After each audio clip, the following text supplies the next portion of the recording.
Olá, meus amores, tudo bem com vocês? Eu espero que sim. Para quem não me conhece, está chegando agora, eu me chamo Vilma Develes e seja muito bem-vindo aqui neste canal.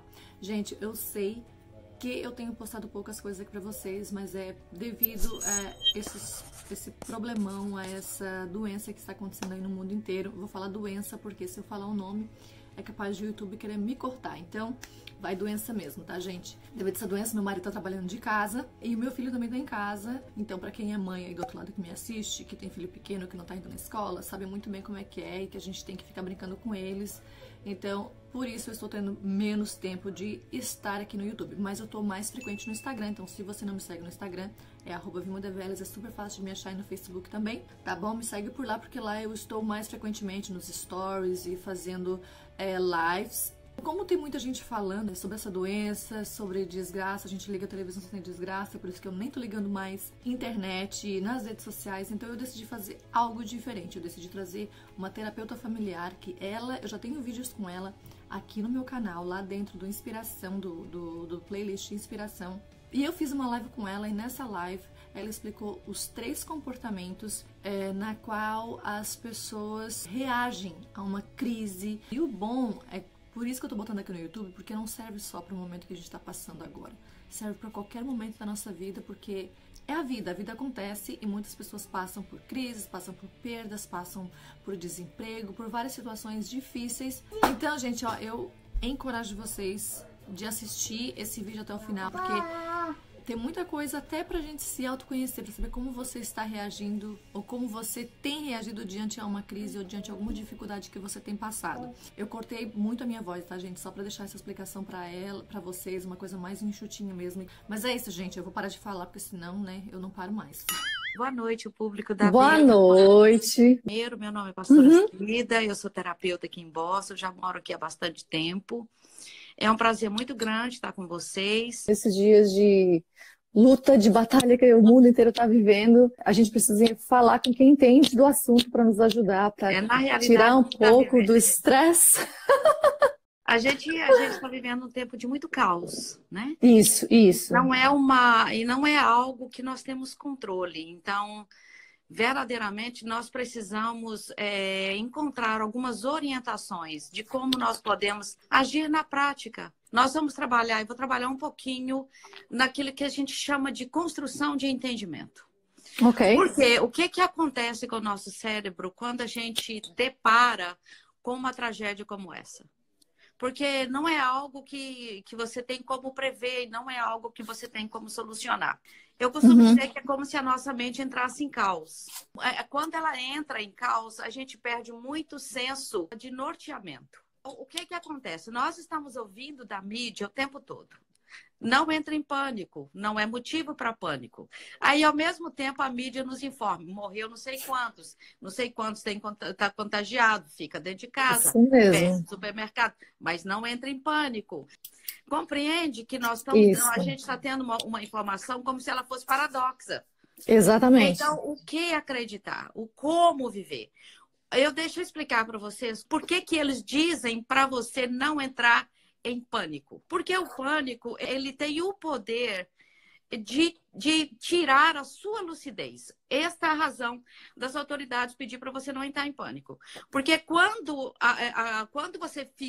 você perde a sua lucidez, você perde a habilidade de agir com raciocínio normal, ou pelo menos assim, de agir com uma lucidez naquele momento. É como se te tira a solução momentânea de um problema. Deixa eu te dar um exemplo.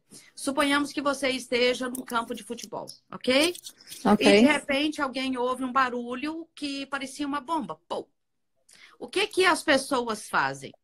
As pessoas vão ter tendência a sair doido, desesperado, correndo, pisando em todo mundo. Porque naquele momento ali, eu tenho um instinto, nós todos temos instinto dentro de nós, o instinto de autopreservação. Então, quero preservar a minha vida. Por eu querer preservar a minha vida, eu não vou momentaneamente ter a lucidez de pensar que por causa da minha vida eu estarei prejudicando outra vida, às vezes até tirando outra vida. Outra vida. É outra vida. Então, o pânico, ele tem esse poder de tirar a sua lucidez momentânea. É por isso que as autoridades, eles querem te manter num ponto de realidade, mas eles não querem que você entre em pânico para que você não perder a sua lucidez para encontrar soluções momentâneas para esse tempo que nós estamos passando. Nós temos 3 formas diferentes de lidar com o inesperado. 3 formas de lidar. 3 formas de lidar. São mais ou menos assim. A maioria das pessoas, elas vão ter esse tipo de reação. Entenda que são reações inconscientes. Não são reações em que eu planejo lá no meu cérebro fazer isso. Nós temos um órgão no nosso cérebro chamado amígdala neural, amígdala emocional. Você acaba torcendo a amígdala neural. Você acaba tomando decisões como se fossem gatilhos.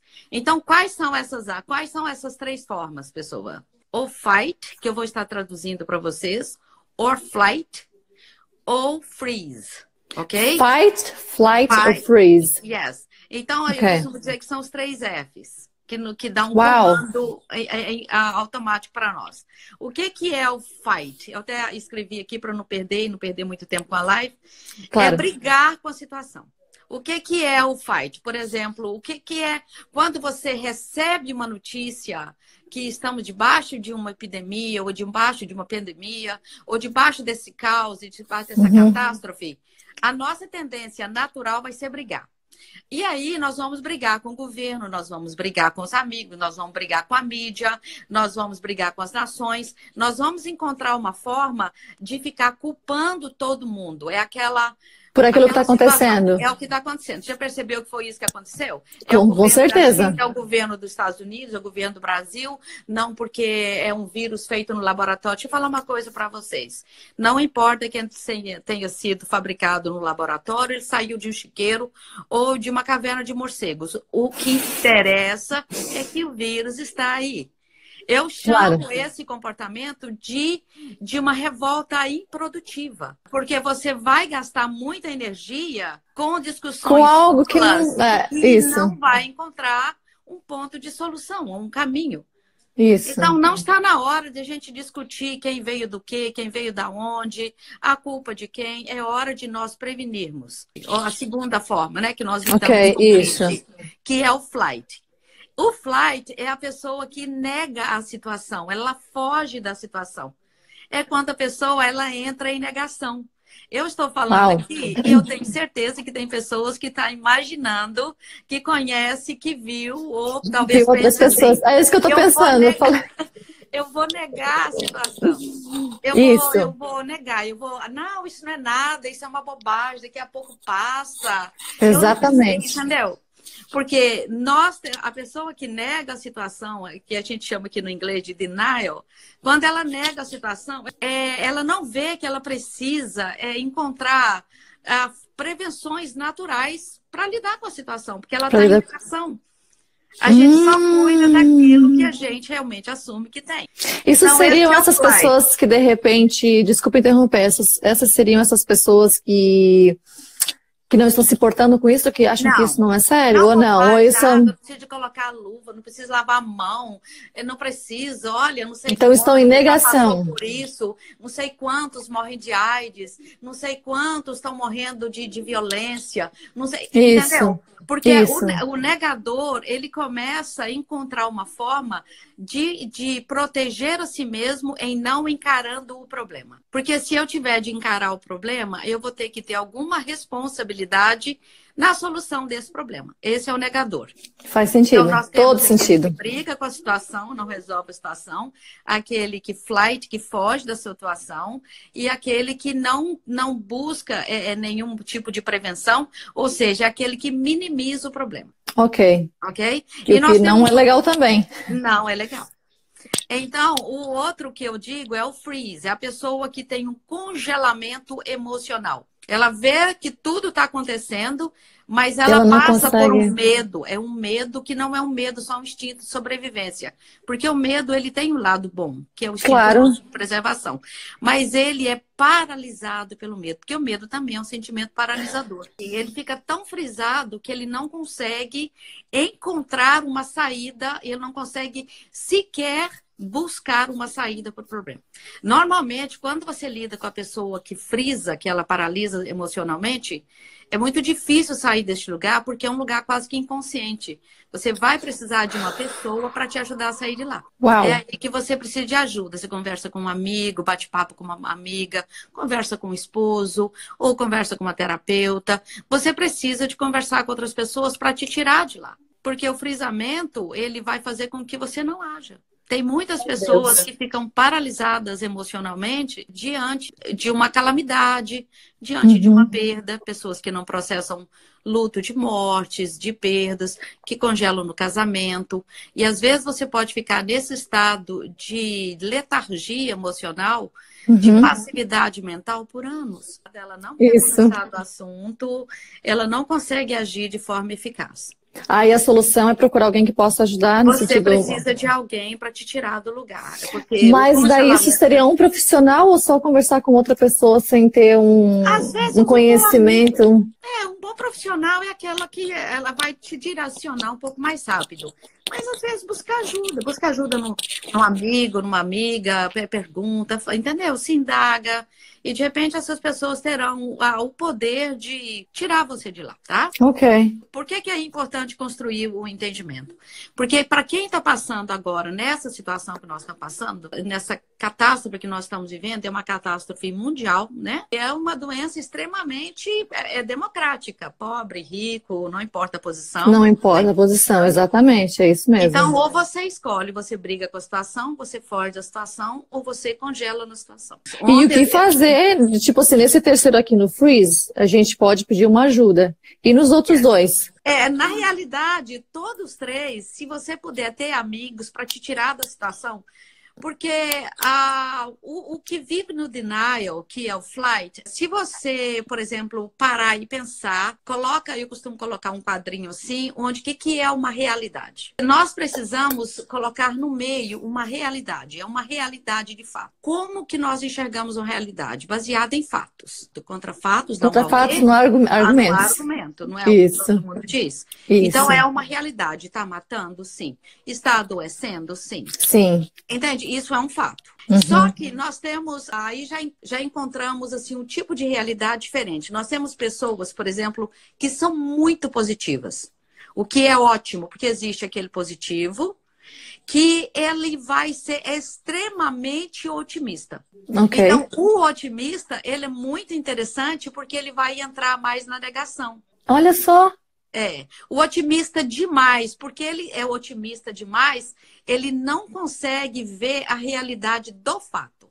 Aí ele vai focar somente na solução, que é uma coisa boa, mas ele vai minimizar a gravidade do problema. Alguém se identifica aí? Com certeza. É a pessoa extremamente otimista, tudo vai dar certo. Olha, daqui a pouco passa. Isso é ótimo, nós realmente... É ótimo, maravilhoso estar perto de pessoas assim. Porém, temos que vir para uma realidade. O fato existe.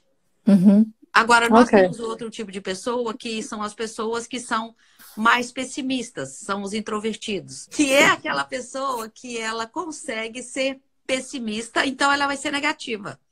Então, o otimista, ele tem uma realidade positiva, foca na solução. Ok. O pessimista tem uma realidade negativa, foca no problema. E quando a gente foca em alguma coisa, aquilo aumenta, né? Aumenta. E esse problema já está numa proporção... Tudo que eu tenho medo, eu atraio. Então, aí, nessa realidade, nós temos que encontrar o equilíbrio. Precisamos ser positivos ou otimistas, porém, entendendo que o problema existe. Entendeu? Então, o pessimista, ele precisa realmente entender que existe um problema, mas eu não posso ficar o tempo todo focando no problema. Nós temos que focar onde? Na solução. Na solução. Tá. Ok. Agora, aí dando uma outra sequência. O que é que se faz numa situação dessa? Por exemplo, nós estamos todos em casa. Então, eu gostaria de passar para as mães, para os pais, para as pessoas, como orientações de como você pode passar de forma menos doída, menos machucada, com um pouco mais de sanidade mental. Porque realmente é um período insano. Como que nós podemos chegar lá na frente valorizando, tirando proveito dessa situação, porque tudo tem o seu lado bom. Então, não vou ser pessimista a ponto de focar só no problema, mas também não vou ser extremamente otimista a ponto de negar o problema. Todo extremo é precipício. Vale bem para essas duas coisas que a pastora falou agora. É precipício. É precipício. E uma outra, de aquilo que eu foco, eu atraio. Exatamente. Entende? Então, tudo que eu vou focar, eu vou de alguma forma atrair. A primeira sugestão que eu gostaria muito de dar para os seus ouvintes é o seguinte: limite a quantidade que você tem que sonhar com o futuro no momento. Coisa estranha, né? Limitar. Você sabe por quê? Excesso de passado dá depressão. Excesso de futuro dá ansiedade. Da ansiedade. Por isso que o presente é uma dádiva de Deus. É verdade. Né? Eu sou terapeuta e a Bíblia, para mim, é um livro divino, é um livro revelador, é um livro de salvação. Mas, na minha opinião, ela é o maior manual terapêutico que existe para nós todos. Porque a palavra terapia significa cura e psique significa alma. Então, psicoterapia 1 é cura da alma. As pessoas têm o hábito de ficar separando. Isso aqui não é separar religião, isso são princípios. Então, se você pensar demais no futuro, nosso futuro está, por enquanto, ele está como que frisado. Então, nós precisamos pensar no nosso hoje. Então, o máximo de futuro que nos é permitido no momento, com a graça de Deus, é aquilo que Jesus fala. Ele é muito lindo. Ele fala: viva cada dia o seu dia, porque basta cada dia o seu mal. Nós estamos vivendo literalmente essa palavra. Então, o máximo que você vai será que semana que vem eu consigo trabalhar? Então, no momento, o futuro mais próximo que nós... Dá uma esperada. Você fala para tua cabeça, fala para tua mente, fala: ei, estou vivendo hoje eu venci esse dia, não fui contaminada, nenhum dos meus parentes foram contaminados, para ali. Estou bem. Estou bem. Coloca o teu foco no hoje. E deixe... Eu gosto muito de uma frase da Scarlett O'Hara. É um filme muito antigo. Não fale para mim que você conhece, senão você vai revelar a tua idade. Mas a Scarlett O'Hara, em um filme chamado E o Vento Levou, ela tinha uma frase que na época... Eu não sei se eu assisti, mas eu já ouvi falar, tá? Na época que eu ouvi a Scarlett O'Hara, era a época que eu fazia faculdade. Ok. Ela tinha uma frase tremenda: I'll think about that tomorrow. Amanhã eu penso sobre isso. Amanhã eu penso sobre isso. Uau. Ela tinha aquele monte de tarefa que ela tinha que fazer de coisas, mas no outro dia eram coisas que ela não dava conta para isso. Ela olhava para o tempo e ela falava: amanhã eu penso sobre isso. Porque nós precisamos, nesse período de crise, calm down, traga, viva o hoje. Amanhã, você pode ter certeza, crise gera muita criatividade.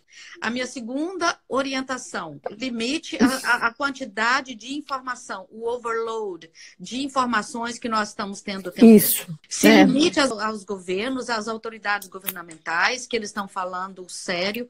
Tira do fake news, de gente de WhatsApp postando tanta coisa, cada um falando... Não é hora de você assistir filme de pandemia, não é hora de você assistir filme de tragédia. Eu tô assistindo comédia, tá? Do apocalipse, I'm sorry. Não é hora. Não é hora. Limite, por favor, a quantidade de intakes ou dá um overload, para que você não fique preocupada em excesso. Porque não se engane, você vai jogar muita informação na sua mente e essa informação ela vai ficar como se gerando sozinha, e elas vão afetar suas amígdalas neurais. Vão como se enfocasse as amígdalas neurais, a ponto de você ficar no estado sem controle de irritação. Então, não. Não fique presa. Sabe por quê? O que acontece? Amanhã nós temos solução. A Fernanda me disse algo lindo. Foque lá no futuro, mas foque na visão positiva. Não fique trazendo planos que você já fez em excesso para hoje. Porque amanhã você pode perfeitamente, amanhã pode estar resolvido, gente. Eu tive eventos cancelados, eu tive uma agenda. Muita gente, né? Conferência todo final de semana. Eu tenho uma conferência de quase uma agenda bem cheia, né? Entende? Eu cancelei tudo. Eu tô crendo que assim que essa situação passar, o que vai acontecer? A minha agenda vai voltar. E por favor, então limite a sua quantidade de quê? De informação. O nosso presente é o quê? O hoje e o amanhã. Não expanda demais. Não mais do que amanhã. Porém, com cuidado, não cancele futuro. Lembra que eu te falei, põe no pause. É só um pause. Quem não tem futuro, não tem. Quem não tem futuro, não tem sonho. Outra coisa. Todos nós temos pelo menos 6 pontos de autopreservação, que é de subsistência. E todas as vezes que nós temos alguma dessas 6 áreas que de alguma forma são afetadas, por exemplo, pessoas que têm uma dificuldade ou uma crença ou algo viveu muito na pobreza, ela vai ter uma dificuldade, a preservação dela vai ser no dinheiro. Então, o que acontece? Numa época de crise, emocionalmente ela vai ser afetada na vida financeira. Ela vai entrar em ansiedade por causa das finanças.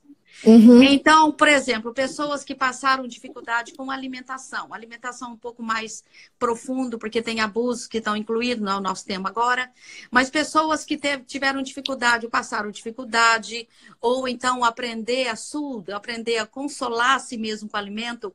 Quando essa área é afetada diante de uma calamidade que nós estamos vivendo, ele vai ter tendência a comer mais, porque ele quer comer para fugir do problema. Porque uma comida, ela é um consolo, principalmente os carboidratos e doces. Entende? Porque eu vou consolar a mim mesma. E o que não é bom, né? Principalmente doce, né? Normalmente são pessoas negadores da realidade. E eles vão comer para fugir da dor daquela realidade. Ou eles vão comprar. São vários aspectos. É o comer, é o comprar. Como nós não estamos podendo sair para comprar... Sair, ninguém está comprando. Ou se está comprando, está comprando online. Nós estamos canalizando essa dor para um outro aspecto, que é o aspecto comer, que é o aspecto ver muita televisão, que é o dormir. Tudo é um tipo de fuga. Então, o cuidado, eu disse no outro live, o cuidado nós temos que tomar, cuidado, porque senão você vai comer toda a sua reserva que você fez de compra dentro de casa. Uma outra orientação que eu dou é estabeleça uma rotina na sua casa. Lembre-se que o nosso cérebro ele está habituado com rotina, porque a rotina são hábitos que nós fazemos sem precisar de pensar. Entende? Entendi. Então, se você estabelecer uma rotina, você cria novos hábitos. Então, se você tem filhos, ele tem rotina na escola. As próprias crianças falam para você o que elas querem fazer. E, gente, deixa eu dar uma sugestão. Não tem problema nenhum você escrever uma rotina que você vai fazer com eles. E na rotina, eu vou dizer uma coisa. Estabeleça algo novo. Quantas mães, às vezes, nunca fizeram um bolo com os filhos, nunca cozinharam com as meninas? É hora de você entrar para os closets. É hora nós estamos em pleno spring cleaning, é hora de limpar as gavetas, é hora de você fazer desfile de moda com eles, é hora de você colocar neles um coração caridoso, um coração amoroso, um coração que ama o próximo, essa roupinha que não serve para você, ela serve para outra criança, vamos fazer uma caixinha, vamos fazer uma sacolinha com outras crianças. Porque uma coisa que nós precisamos entender, não negue nenhuma situação catastrófica para os teus filhos. Não esconda deles. Não esconda deles. Fale dentro da linguagem. Porém, por favor, não seja uma mãe terrorista. Se você for lá fora, você vai morrer. Se você tocar... Pelo amor de Deus, não faça terror. Não. Eu acho que existe, né? Mães assim, né? Existe. Não dá um tapa na criança, você não pega aí, não põe a mão na boca, não faz isso, não faz aquilo, não faz aquilo, não faz aquilo. Entende? Para que gerar uma ansiedade tão grande? Explica para a criança a nossa situação. Outra coisa que é muito interessante, busque álbuns de fotografia. Mesmo que você não tenha o álbum, se você tem um telefone, você pode jogar no computador. Procure ou ver os álbuns, ver figuras de passado, de férias. Que legal! Essa é uma boa. Jeremias 3. Procure trazer à memória aquilo que te dá Esperança, traga esperança. Vamos ver algo de férias, vamos olhar roupinhas novas. Adolescentes, uma das coisas boas a fazer com o adolescente é entender que ele vai ter tendência a se isolar. Né? Porque o não ser social do adolescente agora é o normal, porque o adolescente ele descola dos pais, cola nos amigos, cola na namorada e depois cola novamente dos pais. Então, eles estão na fase de descolamento. É natural isso. Porém, uma coisa que é muito interessante é você contar a sua vida para eles. Sabe o que é você contar os seus micos, as suas mancadas, as suas coisas feias, os seus erros? Sério? Sério. Será que eles escutam? Eles amam isso.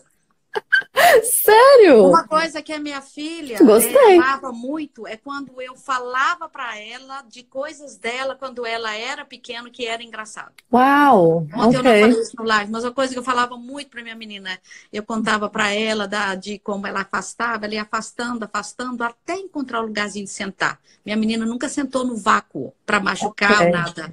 Ela olhava, depois ela olhava para mim e falava assim, mãe, posso tentar? Entendi. Posso tentar? Posso tentar.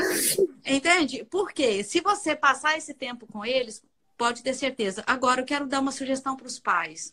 Não é hora de lição de moral, por favor. Sorry. Não é hora de lição de moral. Porque você não dá valor, você viu o que é você ter uma casa, você viu. Não é hora disso, por favor. É hora de conexão emocional. É hora de relacionamento. Esse vírus vai fazer muito pai e mãe olhar nos olhinhos dos filhos. Amar os filhos, passar tempo com os filhos. Sabe por quê? Nessa correria, eu costumo dizer que esse vírus veio para desacelerar a Terra. Tá na hora da conexão. Sabe por quê? Não é um julgamento. Não é um julgamento. Mas tem mães e pais que precisam deixar as crianças às 7 da manhã e pegar às 5 da tarde. Então, é natural que essa rotina que nós estamos orientando a vocês estabelecerem pode demorar porque você não conhece seu filho. Nós vamos ter que admitir que muitas das vezes nós não conhecemos nossos filhos. Nossos filhos, muitas das vezes, tem uma pessoa que falando uma coisa que já estava no meu script aqui para falar, que as crianças às vezes recebem mais atenção na escola do que elas recebem do que em casa. É verdade, a Kênia falou. Entende? Então, tá na hora de você sentar, de você ler bons livros, entendeu? De você sim ver um filmezinho, de você bater papo, de você ouvir o coração do seu filho, de você parar, de você brincar. Você sabia que existe uma terapia chamada Play Therapy, que é a terapia lúdica, a terapia, eu acho que o nome é esse mesmo, que é a terapia brincando. Você sabia que você sara quando você brinca? Sério? Você sabia que as crianças hoje estão tão enfermas porque elas não brincam mais? Uma criancinha com 2 bonequinhos, 2 soldadinhos juntos, batendo no outro e falando aquela língua mais estranha, ela pode estar desabafando naquele soldadinho uma frustração que ela teve com o pai. Meu Deus, são coisas que a gente nem pensa, né, pastora? São coisas que a gente olha assim e a gente acha que... de boneca, ela está desenvolvendo o instinto materno. Então, nós não brincamos mais. Quantas das vezes a minha filha está aqui online, eu já brinquei muito com minha filha e muita brincadeira com ela me sarou. Eu brincava muito, a gente passava no BJ's e a gente pegava as caixas do BJ's, ela passava tardes colorindo. E nós duas brincávamos de caça-palavra, nós duas brincávamos de colorir. Aquilo me sarou muito, porque eu não tive infância. Ontem eu tentei brincar com meu filho, foi o jogo da memória. Isso, joguinho da memória. Tá na hora de brincar. Eu adoro brincar. Eu sempre gostei de brincar de jogo de memória, entendeu? Então eu peguei lá e ensinei pra ele. A pia pode estar cheia, você pode sentar no chão. Espera. Precisa quebrar-se essa rotina que nós tínhamos para estabelecer uma outra rotina que talvez seja muito mais saudável, que é de ficar com eles. Ok? Isso. Agora, gente, não vai ter jeito de não ter briga, não vai ter jeito de não ter ranha aqui, ranha ali. Isso é natural. Isso faz parte do processo. Isso. Olha, a família perfeita é aquela família que realmente tem quase todos os problemas, porém, com certo controle deles. Porque o problema ele não é tão negativo, ele pode ser extremamente positivo. Tudo coopera, não é? Então, o lado bom que eu aprendi hoje é passar tempo com a sua família, passa tempo com a sua família. Outra coisa, marido e mulher, né? Vai colocar um filmezinho. A Fernanda fala muito isso, acho lindo. Vamos brincar de ficar de conchinha. Isso. Vamos botar pezinho no pezinho. Isso, meu marido falou assim, ó, que daqui 9 meses vai ter muita criança nascendo. Com certeza. Com certeza, com certeza. E vão ser muito bem-vindos, que essa crise já passou, é tudebom.com lá na frente. Pois, a outra orientação que eu dou para vocês, mantenha contato com familiares e amigos. Tempo de FaceTime com amigas, hoje eu conversei com amigas, conversa com pessoas. Seja positivo, seja otimista, não negue realidade, mas sempre que uma realidade doída vier, você pode começar entendendo a realidade, mas leva o final da frase, precisa um final de futuro feliz. Está difícil agora, entendi a realidade? Porém, daqui a algum tempo, essa fase já passou, nós vamos ter aprendido muito disso. Compreende? Porque é assim que um caminho neural deve terminar na nossa mente. Ele vem, ele passa pela realidade, tem uma hora que ela é quase negativa, porém, você já termina com o positivo. Tá na hora de colocar a leitura em dia, leitura bíblica, leitura. Sabe aquele livro que você fica reclamando que você nunca tem tempo para ler? Eu trouxe 3 para casa. Eu trouxe Pés como das Costas nos Lugares Altos. Eu trouxe um chamado Colocando um Ponto Final, como finalizar relacionamentos tóxicos. E eu trouxe um chamado O Homem Mais Inteligente do Mundo, se não me engano. É do Augusto Cury? Augusto Cury. Eu tenho ele, muito bom. Vamos ler a Bíblia. Terminando rapidinho, não compense a sua frustração e tédio com nada a não ser hábitos positivos. Que a nossa mente tem o poder de gravar o porquê você está fazendo. Se você está muito chateado e você pega por exemplo, um pedaço de bolo e come, a tua memória vai guardar que todas as vezes que você estiver chateado, coma que passa. É assim que desenvolve o hábito que vai virar um vício. Evite reclamar. Porque a reclamação ela é tão séria que ela muda o nosso cérebro, o campo neural do nosso cérebro. Então, evite reclamar. Você pode lamentar, chorar, lamentando. O que é o lamento? Eu lamento para Deus. Eu choro crendo. É diferente de reclamar. Lamentar, tem até um livro na Bíblia, Lamentações de Jeremias. Ele lamentou, ele não reclamou. Nós podemos lamentar, é uma situação difícil, mas lamente crendo, chore crendo. Os virão. Eu sempre tenho uma fase do Dr. James Dobson. É uma fase. Vai passar. É uma fase. Então tá, gente. Um beijo gostoso para vocês. Um beijo. Muito gostoso. Muito obrigada pelo convite, Vilma. Eu que agradeço, pastora. Um beijo no coração, gente. Obrigada, te amo, tá? Obrigada mesmo. Te amo também, Ana. Beijo, fica com Deus. Tchau.